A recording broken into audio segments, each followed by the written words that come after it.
¿Qué tal, Marcos? Buen día, bienvenido, feliz año, muchas gracias por estar acá en esta entrevista con Videgalia. Para los que no me conocen, yo soy Joaco, soy uno de los cofundadores de Videgalia y hoy me tomo unos minutos para entrevistar a Marcos, que además de ser un amigo de Videgalia, bueno, es un muy reconocido profesional dentro de todo el país y en toda la industria. Marcos, bienvenido, ¿cómo estás? Muy buenos días, Joaquín. Feliz año antes que nada. ¿Todo bien? ¿Vos cómo empezaste el 2022? Acá Bien, con modificaciones impositivas, como vamos a ver después que te voy a contar. lo empecé muy bien, lo empecé tan bien que de hecho tenía ganas de pagar impuestos, de cubrir esa deuda que tengo hoy con el Estado y por eso te llamé, para que me des una mano, para hacerte un par de preguntas y para poder ponerme al día con el fisco, que es una de mis pasiones. Perfecto. Y tengo bastante gris la cuestión impositiva en todo lo referente al ecosistema cripto. Vos, Marcos, ¿cómo empezaste el año? ¿Cómo estás? Todo bien, por suerte, con mucho laburo. Desde el lunes ya temprano, 3 de enero, con estas modificaciones que te mencionaba a nivel provincial y que también salpican a las criptomonedas. Bien, imagino que este va a ser un año de muchas modificaciones, no solo en tema de impuestos, imagino que también en regulaciones genéricas que hacen a las criptomonedas y es la tecnología que es tan interesante. Eh, Vamos a las preguntas, si te parece bien, había armado un esquema de acorde a las preguntas que tiene por lo general el usuario común de las criptomonedas y algunas preguntas con las que me he encontrado en las redes sociales por parte de nuestra comunidad y de interés general. Así que Marcos, la primera pregunta que tenía para hacerte a vos es, ¿qué normativas están en términos impositivos vigentes hoy a nivel nacional para las criptomonedas en Argentina en lo que hablamos de impuestos? Muy buena pregunta. La pregunta que se hacen todos, básicamente. Hay que saber, en primer lugar, que a nivel nacional, los impuestos principales son impuestos a las ganancias, impuesto al valor agregado, el IVA, y impuesto a los bienes personales. Específicamente, taxativamente, solo la ley de impuesto a las ganancias hace referencia del 2018 a las monedas digitales. Incluyó dentro del objeto del impuesto, o sea, empezaron a estar grabadas por este impuesto a las ganancias, los beneficios, las ganancias justamente obtenidas por la venta de monedas digitales. Aunque la persona no sea habitualista. Antes de esto, solo los habitualistas estaban alcanzados. Ahora, vos, por ejemplo, vendés una moneda digital una sola vez en el año, esporádicamente, no te dedicas a eso, y si superás el mínimo, digamos, tenés que pagar el impuesto a las ganancias. Pero acá hay un mundo gris, digamos, en este impuesto, ya que en primer lugar no se define qué es una moneda digital.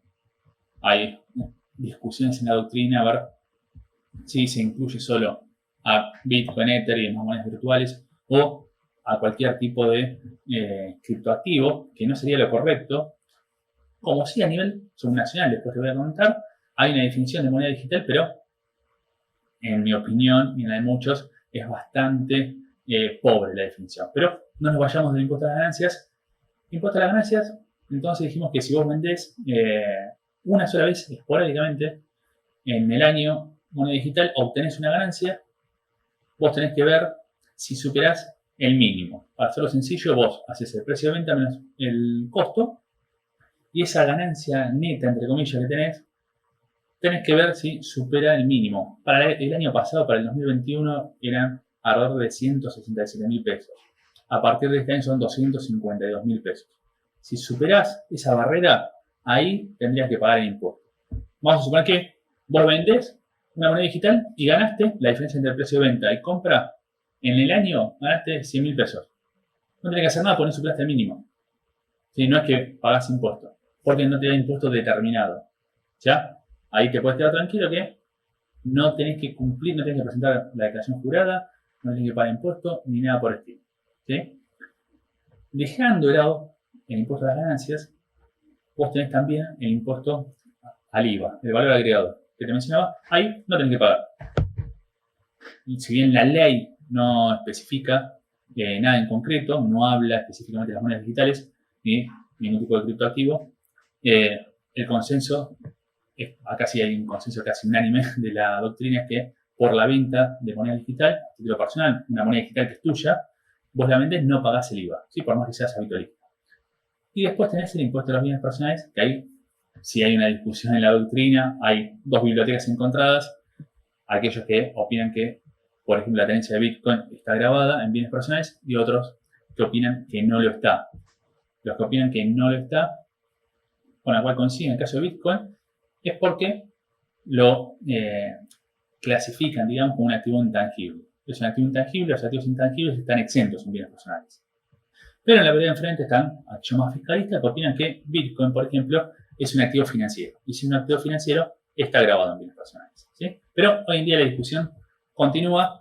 AFIP no se ha expedido al respecto y se ha modificado incluso la ley de bienes personales, pero no se ha incorporado ninguna aclaración al respecto.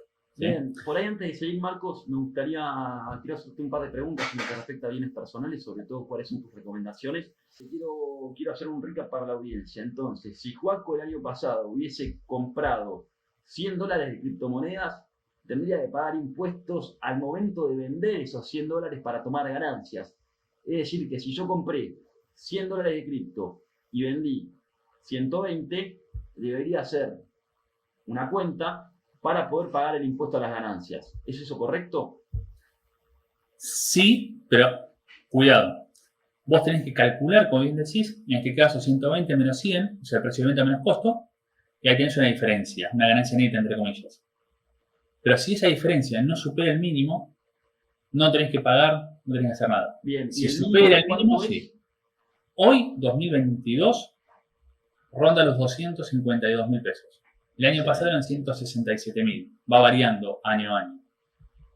Perfecto. Es importante eso. No superás el mínimo, no haces nada. Entonces, en lo que respecta al impuesto nacional de impuesto a las ganancias, hay un mínimo. Si no lo supero, no lo tengo que pagar. Después, revisando el resto de los impuestos, entendemos por lo que nos contaste que no tengo que pagar el impuesto al valor agregado. Exacto. Así también hablaste de bienes personales y dijiste que acá la doctrina estaba dividida, ¿no? Por un lado estaban los que decían que las criptomonedas pagan bienes personales y por otro lado están los que dicen que las criptomonedas no pagan bienes personales porque son activos intangibles, ¿correcto? Entonces, exacto. Igual, tu recomendación ante esta, la FIP nos ha pedido, ¿qué hacemos en este tipo de circunstancias? Lo sé que hoy todavía tenemos Bitcoin en nuestros saberes y no lo declaramos al 31 de diciembre del año pasado y en consecuencia no pagamos un impuesto. Hay que ver cada caso particular y ver qué tipo de criptoactivo es. No es lo mismo Bitcoin que un token inmobiliario, por ejemplo, o un NFT. ¿Sí? Va a tributar diferente. Bien. Estamos hablando de Bitcoin, por ejemplo. Antes que nada, antes de entrar en discusión si está grabado o si no, vamos a suponer que vos tenés un capital tenés activos grabados, no solo criptomonedas, sino cualquier otro tipo de activo. Y de activos grabados no superás el mínimo para bienes personales, que con la modificación de hace unos días nada más, quedó en 6 millones de pesos. Si vos no superás eso, tampoco te preocupás. Vamos a suponer que tu único capital, no tenés dinero fiduciario, no tenés nada. Lo único capital que tenés es el equivalente a 2 millones de pesos en Bitcoin. No haces nada, no te preocupás si estaba grabado o no, porque no tenés que declarar nada porque no superás el mínimo. Si vos no estás inscripto en el impuesto, no presentás declaración jurada ni haces nada porque no superás el mínimo. Siempre en todos los impuestos tenés, la mayoría, tenés mínimos. Si vos no superás ese mínimo, ni siquiera tenés que presentar la declaración jurada.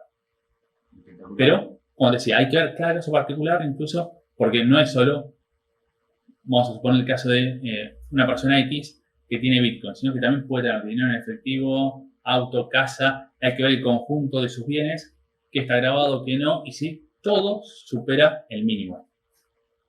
Es importante esto. La semana pasada, hace unos días nada más, antes de Año Nuevo, se elevó de 2 millones a 6 millones el mínimo. Perfecto. Estamos hablando de pesos, ¿no? Sí, pesos. 6 millones de dólares hoy ya es. Bien. Excelente, Marcos. Entonces, en algún punto esos son los impuestos que más hoy nos preocupan a nivel nacional. ¿Hay a nivel nacional algún otro impuesto del que tengamos que hablar?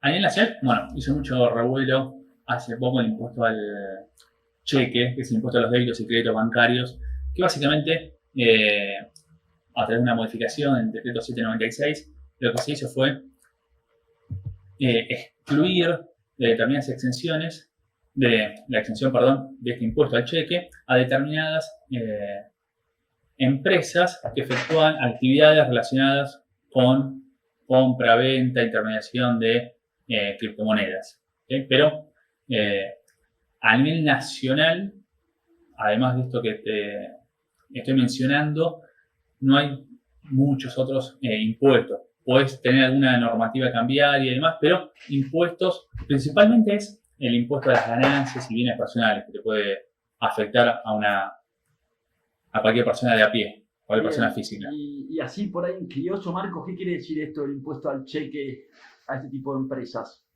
No, el impuesto al cheque, las empresas en general tienen una cuenta bancaria, para simplificarlo, tienen una cuenta bancaria y cada vez que le acreditan fondos, pesos, dólares, lo que sea, o cada vez que retira, le hacen una retención, que es este impuesto al cheque. Existe hace 20 años y determinadas empresas tienen una exención, o sea, pueden solicitar al fisco que no le hagan esta retención de acuerdo a la actividad que tengan.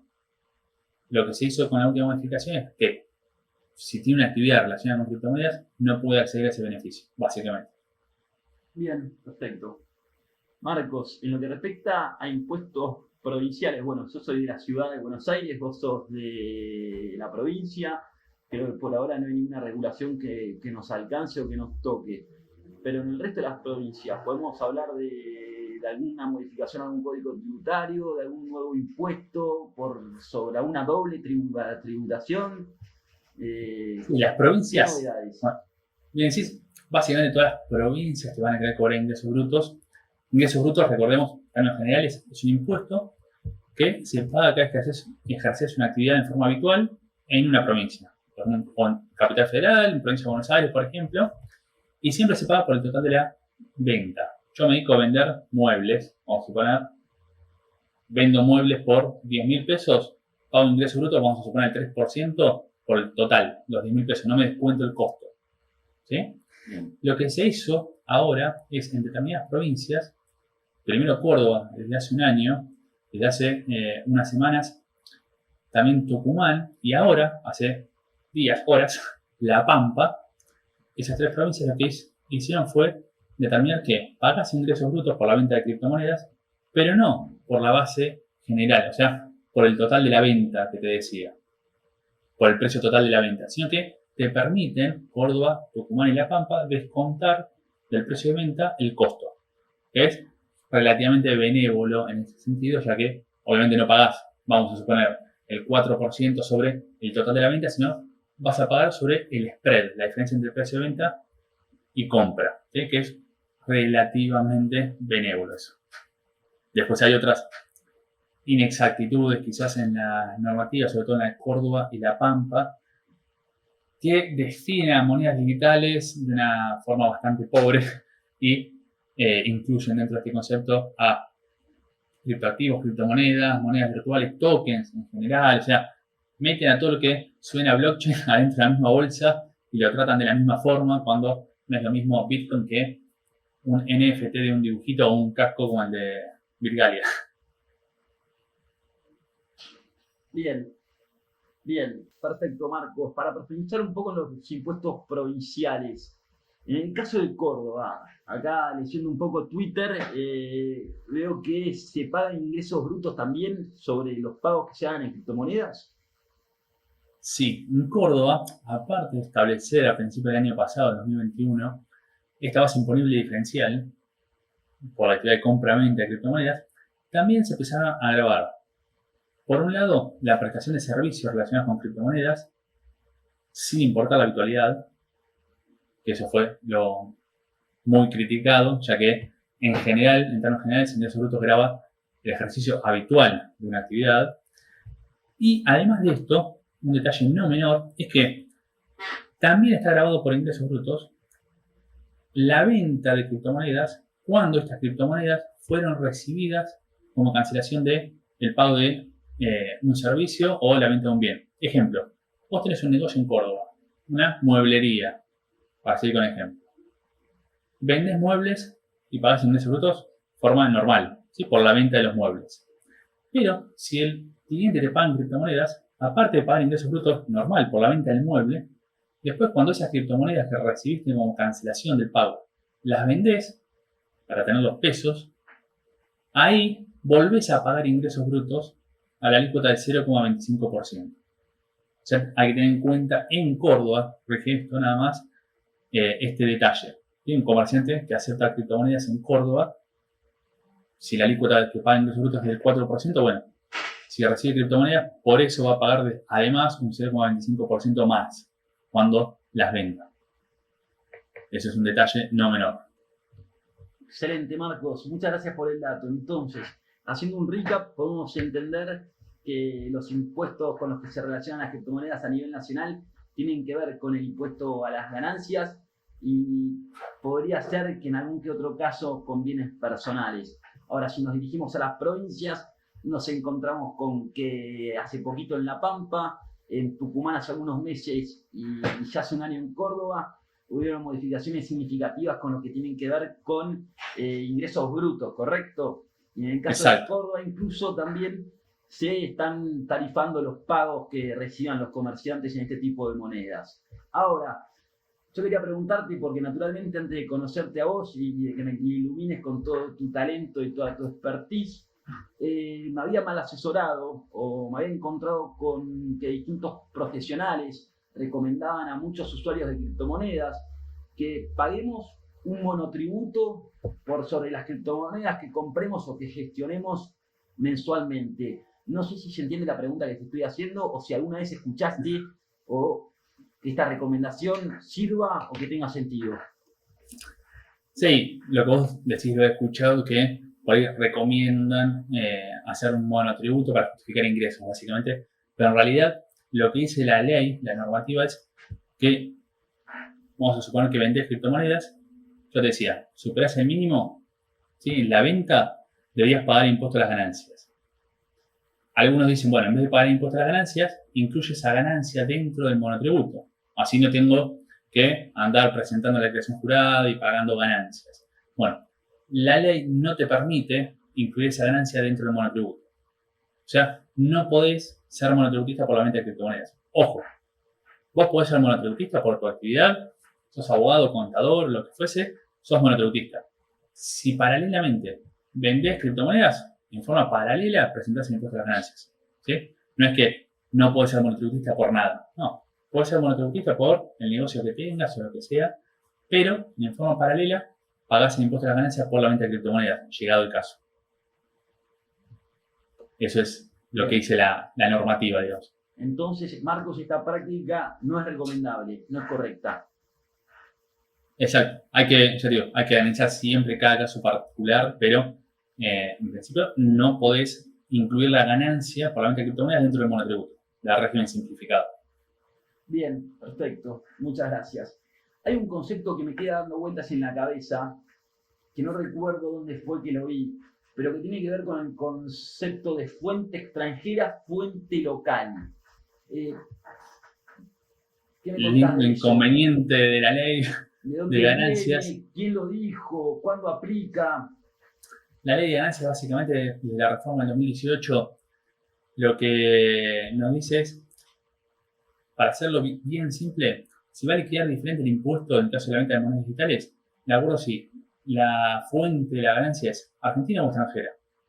Pero ¿cómo determinas esa fuente? La ley te dice que tenés que ver dónde está el emisor de la moneda digital. ¿Y dónde está el emisor de Bitcoin, por ejemplo? O sea, no tiene un emisor centralizado. No lo puedes ubicar en Argentina o en España. Por eso, el que hizo la ley, digamos, no recibió quizás el asesoramiento básico del ABC de lo que estaba grabando, lo que estaba incluyendo en el impuesto, porque ni siquiera un concepto tan básico como la emisión está bien elaborado, digamos, en la normativa. Al no poder aplicarse ese criterio de determinación de la fuente, se aplicaría en forma supletoria el criterio general de ganancia, que es básicamente en este caso donde se ejerce la actividad, ¿sí? El hecho imponible, ahí va a hacer ganancia de fuente argentina si se hace en Argentina, vamos a poner la venta. Pero bueno, surge de ahí, de ese desliz que tuvo el legislador, incluyendo a las monedas digitales en este criterio especial de determinación de la fuente. Bien, y hablando de deslices de legisladores y de proyectos y de propuestas, ¿qué novedades tenemos para este año? ¿Qué podemos esperar? No sé si estás al tanto del proyecto que ha estado trabajando ya hace mucho tiempo, ¿no? Porque el 2020 ha quedado atrás y creo que ese proyecto del Frente para la Victoria lo ha presentado en diciembre del 2020 y a pesar de las fuertes críticas del sector aquí argentino, no han hecho sustanciales modificaciones. ¿Qué opinas de ese proyecto? Te pregunto si ese proyecto tiene contempladas alguna modificación impositiva o en un sentido más amplio, ¿qué podemos esperar para el 2022 en términos de regulaciones a las criptomonedas?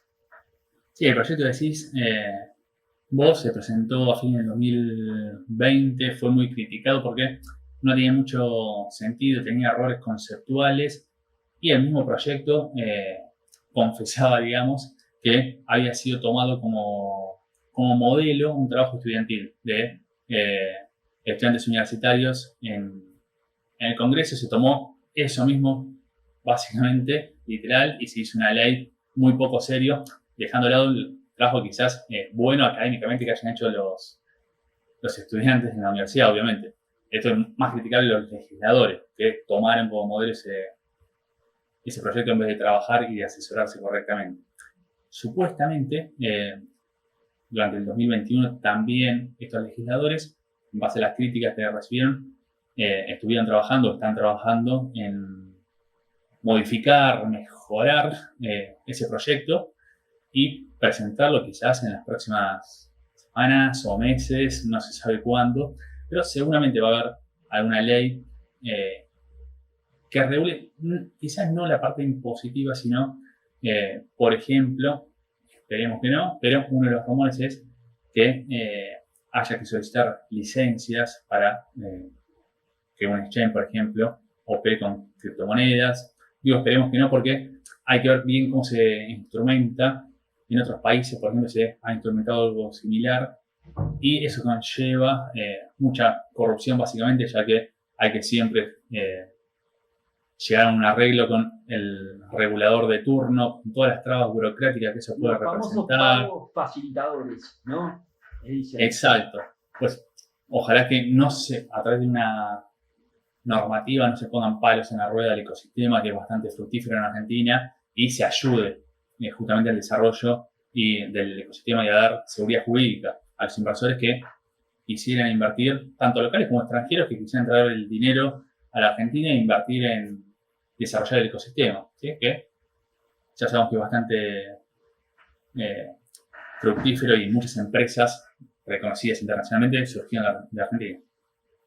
Bueno, me he quedado sin preguntas, al menos no se me ocurre ninguna más. Entonces, paso a preguntarte, Marcos, yo entiendo que vos sos docente, que das clases, que estás muy involucrado en todo el ecosistema blockchain. Bueno, además de ser un colaborador de Bitgalia, te dedicas constantemente a enseñar y a prestar tus servicios. ¿Hoy tenés alguna conferencia, alguna recomendación, algún lado donde te podamos ir a escuchar hablar? Sí, las conferencias o charlas en vivo todavía no hay ninguna pactada, porque recién empieza el año, pero ya están disponibles desde hace un par de meses, incluso actualizado con las últimas modificaciones, la Pampa y demás. Cursos en mi página web que son on demand, se pueden hacer tanto de criptomonedas, la parte regulatoria como la parte operativa, como de inversiones en bolsa y la parte también impositiva de las inversiones en bolsa. Así que lo pueden encontrar en mi página y acceder desde ahí mismo. Bien, perfecto, Marcos. Vamos a compartir eso en la descripción del video. Así la gente entra y sigue escuchándote. Si alguno más tiene alguna pregunta para hacer, también la puede dejar entre los comentarios. Por supuesto que nos tienen que dejar un like, porque si no, no la contestamos. Así también estamos disponibles en redes sociales de Bitgalia. Todas las preguntas que nos quieran hacer, se las vamos a contestar y estamos a disposición de ustedes para ayudarlos en esta adopción masiva de Bitcoin y de las criptomonedas en general. Sí, también en nuestra página web estamos constantemente subiendo contenido. De hecho, Marcos ha escrito varias notas que te pueden ayudar a entender esto mejor y puedes visitar nuestro blog. Así que los invitamos no solo a like este video y a seguir visitándonos por YouTube, sino además también a visitar nuestra página web. Marcos, muchísimas gracias por tu tiempo. Te mando un abrazo muy grande y lo mejor para este año. Perfecto, muchísimas gracias a vos, Joaquín. Lo mejor para el 2022. Un abrazo grande.